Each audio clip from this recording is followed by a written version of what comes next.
नमस्कार, देश न्यूज में आपका स्वागत है और मैं हूं आपके साथ स्नेहा और आप देख रहे हैं हमारा खास कार्यक्रम खोट पे चोट। और आज खोट पे चोट पे हम बात करेंगे भगवानपुर क्षेत्र के खनन माफियाओं की। तो भगवानपुर क्षेत्र में खनन माफिया क्षेत्र में बनने वाली कॉलोनियों के लिए सोलानी नदी से रेत का भराव कर रहे हैं और एक या दो नहीं बल्कि सैकड़ों की तादाद में नवनिर्मित मकान और कॉलोनियों में सोलानी नदी का रेत भरी जा रही है। बता दें कि इस काम को खनन माफिया ट्रैक्टर ट्रॉलियों द्वारा अंजाम देते आ रहे हैं, पर खनन माफियाओं की इस करतूत से तहसील प्रशासन बिल्कुल बेखबर नजर आता है। इसी मामले को लेकर जब भगवानपुर तहसीलदार हरिहर उनियाल को बताया तो उन्होंने कहा कि मीडिया के द्वारा ही मामला उनके संज्ञान में आया है और जल्द ही वह क्षेत्रीय पटवारी से जानकारी लेकर तत्काल कार्रवाई करेंगे। तो चलिए पहले सुनते हैं कि तहसीलदार का क्या कहना है। इससे पूर्व मेरे संज्ञान में बात नहीं थी, लेकिन अगर ऐसा कोई प्रकरण मेरे क्षेत्र में है, तहसील भगवानपुर के अंतर्गत है, तो मैं संबंधित लेखपाल से भी तत्काल इसकी रिपोर्ट मांग रहा हूं और अगर ऐसा कोई मामला है तो उसमें निश्चित रूप से जो भी दोषी होगा उसके खिलाफ यह कार्रवाई की जाएगी। मेरे संज्ञान में अब आप ला रहे हैं तो इसकी मुझे जानकारी नहीं है, मैं इसमें रिपोर्ट लेकर के निश्चित रूप से जो भी दोषी होगा उसके खिलाफ कार्रवाई करेंगे। और वही हम बात कर रहे हैं भगवानपुर क्षेत्र की और तहसीलदार को भी आपने सुना कि उन्होंने कहा कि कार्रवाई की जाएगी, निश्चित रूप से दोषी होगा उसके खिलाफ कार्रवाई की जाएगी। और इसी पर आज हम चर्चा करेंगे और हमारे साथ ज्यादा जानकारी के लिए हमारी स्टेट कोऑर्डिनेटर जुड़ चुके हैं हमारे साथ सुनीता सिंह जी। सुनीता सिंह, ये जो मामला सामने आया है, सुनीता जी देखने हम लगातार ऐसी खनन माफियाओं की खबरें लगातार देखते रहते हैं। मैं आपसे पहले पूरे मामले की जानकारी लेना चाहती हूं और साथ ही साथ कहां तक कंप्लेन गई है ये भी मैं आपसे जानना चाहती हूं। जी स्नेहा जी, बात करते हैं उत्तराखंड की। तो उत्तराखंड में स्नेहा जी आए दिन नए मामले खनन के आते रहते हैं, चाहे वन कटान को लेकर खनन के मामले आए, चाहे रेत को लेकर मामले आए, तो वैसा ही जो मीडिया है वो इन मामलों को उछालती तो है, लेकिन कुछ टाइम बाद ये जो मामले हैं वो ठंडे पड़ जाते हैं और इनके ऊपर कोई भी कार्रवाई नहीं होती। तो आज जो एक नया मामला हमारे सामने आया है वो भगवानपुर क्षेत्र का मामला आया है। जो खनन माफिया है वो सोनाली नदी का जो रेत है उसे लगातार रात को सैकड़ों की तादाद में उसको ट्रैक्टर के माध्यम से ले जाते हैं और इसके ऊपर कोई भी किसी भी तरह की कार्रवाई नहीं होती है। और ये जो खनन है ये रात के समय में होता है और इसके ऊपर किसी भी तरह की कोई कार्रवाई नहीं होती है। जब मीडिया के द्वारा ये मामले उछाले जाते हैं तो जैसे तहसीलदार है, पटवारी है, वो ये कह देते हैं कि अभी हमारे संज्ञान में ये अभी आया, जबकि जो ये मामले हैं इन्हें कई सालों से ये खनन हो रहा है। जब हम किसी से बात करते हैं, स्थानीय लोगों से बात करते हैं या किसी से बात करते हैं कि जो ये खनन हो रहा है इसके ऊपर कोई कार्रवाई क्यों नहीं होती है, तो पहली बात तो जो लोग हैं वो बताने से डरते हैं कि जो खनन माफिया है वो हमारे साथ कोई क्राइम ना कर दे, हमें धमका ना दे। इस वजह से जो लोग हैं वो चुप हो जाते हैं और जो खनन माफिया है उनके जो हौसले हैं वो और ज्यादा बुलंद हो जाते हैं। जी स्नेहा, बिल्कुल बिल्कुल आपने सही कहा सुनीता जी कि इनके हौसले बुलंद होते दिख रहे हैं, क्योंकि हमने अभी हरिद्वार से खबर उठाई थी, उसमें भी खनन माफियाओं की जो बुलंदगी है वो सामने दिख रही थी और अधिकारी पूरी तरीके से एक तरीके से हम कहें तो लिप्त नजर आ रहे थे। मतलब कि अगर वो कार्रवाई नहीं कर रहे हैं तो हम उनको लिप्त ही मानेंगे। जैसे कि आपने भी बताया कि जो खनन माफिया हैं और जब उनकी शिकायत की जाती है तो तहसीलदार, पटवारी, जितने लोग से शिकायत की जाती है उनका ये कहना होता है कि मीडिया के माध्यम से ये मामला हमारे संज्ञान में आया है, लेकिन कुल मिलाकर हम देखें तो उनके संज्ञान में पहले से ही मामले रहते हैं, क्योंकि ये खनन माफिया जो होते हैं वो अधिकारियों से मिले हुए होते हैं। और अगर मिले हुए नहीं है सुनीता जी, सवाल यहाँ पे ये उठता है तो क्या अधिकारियों की जो मॉनिटरिंग टीम है यानी कि निरीक्षण जो टीम करती है वो प्रॉपर क्षेत्र का निरीक्षण नहीं कर रही है, तभी ये खनन माफिया जो हैं वो लगातार बढ़ते जा रहे हैं। जी स्नेहा जी, बिल्कुल, क्योंकि जो मॉनिटरिंग टीम होती है, जो ये मामले है, ये जो खनन है ये काफी समय से होता है जी, खनन होता है तो भी कहीं ना कहीं ये मामले नजर तो आते हैं, लेकिन जो अधिकारी या तो अपना काम वो टाइम पे नहीं करते या वो जो जहाँ जिस जगह पे खनन होता है उस जगह की वो प्रॉपर तरीके से मॉनिटरिंग नहीं करते या वो जानबूझ के इन मामलों को सामने नहीं लेकर आते हैं। क्योंकि जो स्थानीय लोग हैं वो इसीलिए ही डरे हुए हैं कि जो अगर हम खनन वालों के बारे में अगर हम कोई भी बात करते हैं आगे, जी। तो हमारे साथ कल को कोई ना कोई खतरा हो सकता है। अब जैसे मीडिया है, मीडिया द्वारा ये मामले आए दिन उछाले जाते हैं कि जी। इस तरह का खनन हो रहा है, क्योंकि मीडिया जब भी जाती है तो दिखता है नदियों में, क्योंकि जब हम किसी जगह का अगर हम वन का कटान करते हैं तो हमें जी। पता नजर आता है कि यहाँ पे वन का कटान हुआ है। जी। उसी तरह से जब हम नदियों से रेत का खनन करते हैं तो नजर आता है, क्योंकि सैकड़ों की तादाद में यहाँ से जो नदियों में रेत का जो खनन होता है तो वो नजर आता है। तो बिल्कुल। कहीं ना कहीं इसमें ढील दी जा रही है, अच्छे तरीके से मॉनिटरिंग नहीं की जा रही है, तभी ये आए दिन मामले आ रहे हैं। और बिल्कुल। इसमें सभी अधिकारी मिले हुए हैं, क्योंकि ऐसा नहीं होता है स्नेहा जी कि किसी के संज्ञान में ये जो मामले हैं वो इतने समय से ना आए। जी स्नेहा जी। बिल्कुल बिल्कुल सुनीता जी, आपने सही कहा कि अधिकारी जो हैं वो इसमें लिप्त नजर आ रहे हैं और इसी पर हम ज्यादा जानकारी लेंगे। हमारे साथ समाज सेवी जुड़ चुके हैं, तौसिफ अली जी। तौसिफ अली जी, बहुत बहुत स्वागत है आपका देश न्यूज पर। धन्यवाद जी। तौसिफ अली जी, ये भगवानपुर क्षेत्र में लगातार खनन माफिया की जो हम कह सकते हैं क्वांटिटी बढ़ती जा रही है, यानी कि खनन माफियाओं के हौसले भी बुलंद होते दिख रहे हैं।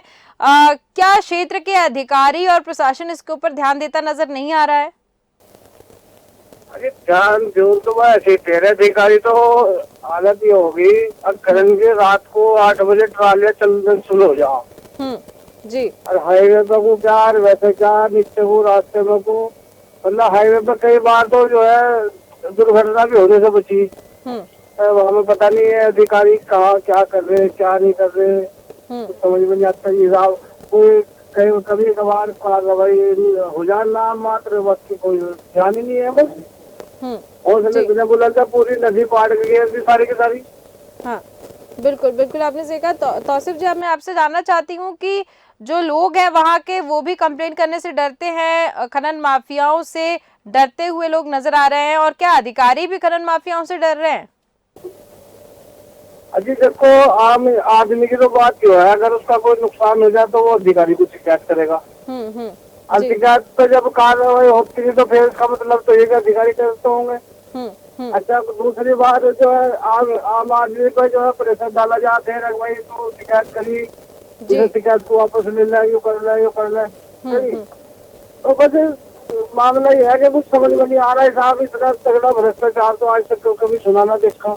जी जी, ठीक है तौसिफ अली जी, बहुत बहुत धन्यवाद हमारे साथ जुड़ने के लिए और इस पर जानकारी देने के लिए।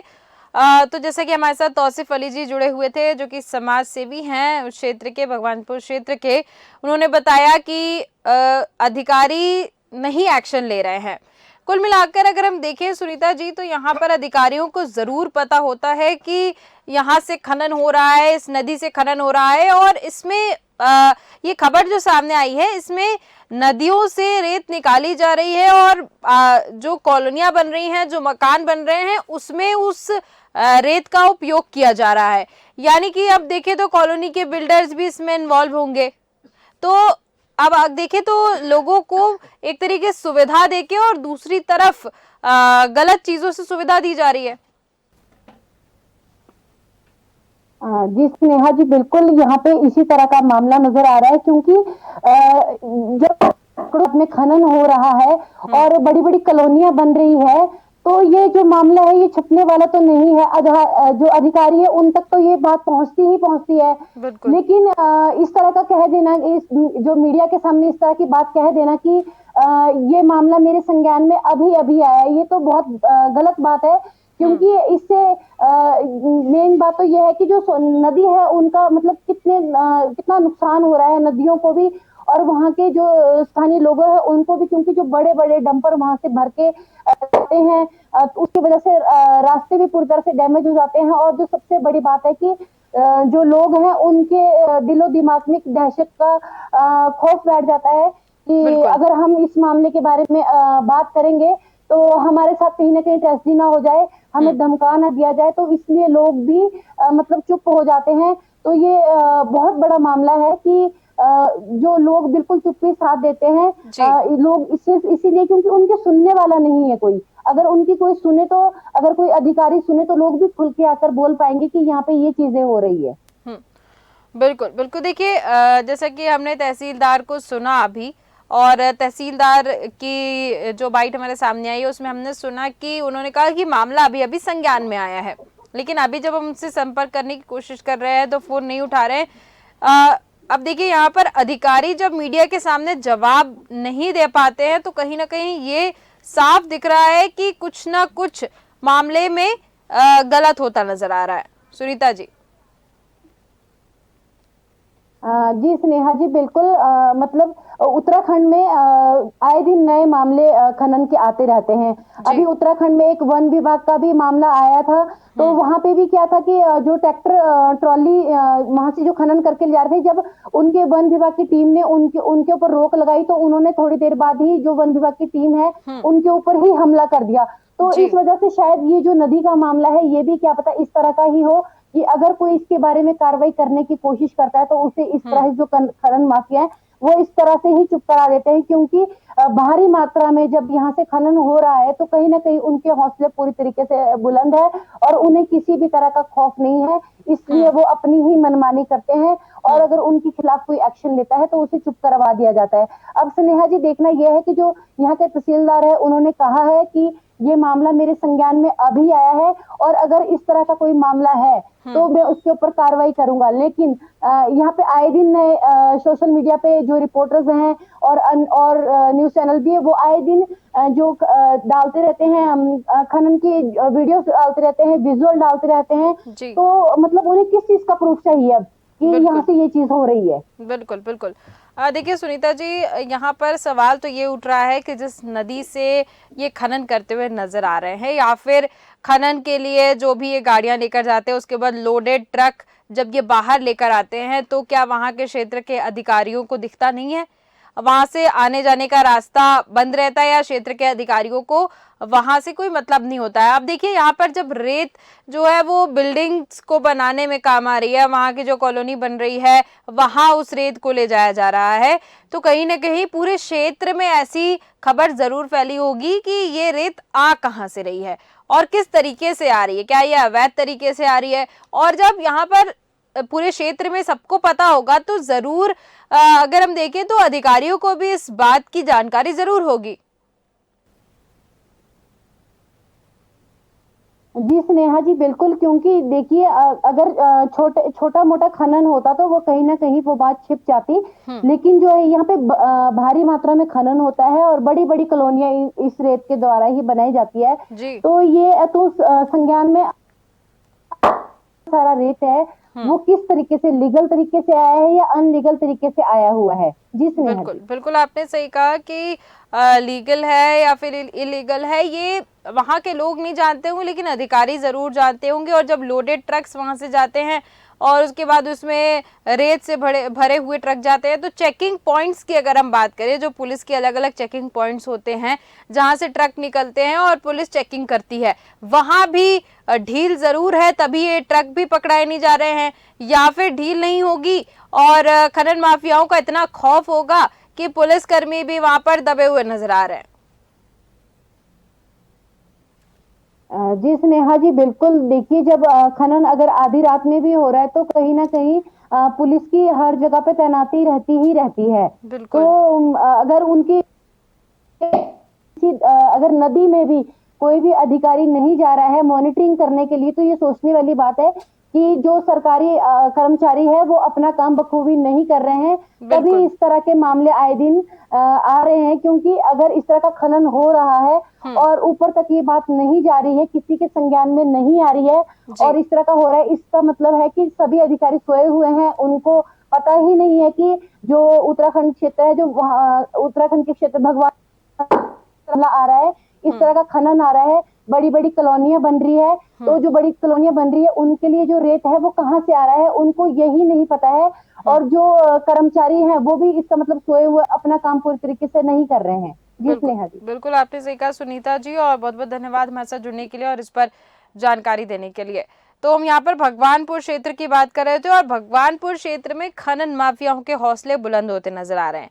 क्षेत्र में बनने वाली कॉलोनियों के लिए सोलानी नदी से रेत का भराव कर रहे हैं और यहाँ एक नहीं बल्कि सैकड़ों की तादाद में बहुत से मकान बन रहे हैं, कॉलोनी बन रही है और ये इन मकानों की जो बनने का जरिया है वो सोलानी नदी की रेत से ये सारे मकान बनते हुए नजर आ रहे हैं। आपको बता दें कि इस काम को खनन माफिया ट्रैक्टर ट्रॉली द्वारा अंजाम देते नजर आ रहे हैं। अधिकारियों को इसके बारे में पता है, तहसीलदार से कंप्लेन की गई है, लेकिन एक्शन लेने वाला यहाँ पर कोई नजर नहीं आ रहा है। लगातार हम ऐसी खबरें आपको दिखाते हैं जिसमें खनन माफिया हर क्षेत्र में बढ़ते हुए दिख रहे हैं, लेकिन या फिर वो खनन अधिकारी हो या फिर वो एसडीएम हो या फिर तहसीलदार या पटवारी, कोई भी इनके खिलाफ एक्शन लेता नहीं नजर आ रहा है। यानी कि खनन माफियाओं का बहुत अच्छा दबदबा है, इस वजह से अधिकारी और क्षेत्र के नेता भी दबे हुए मिलते हैं। लेकिन अब इस मामले में देखना होगा, क्योंकि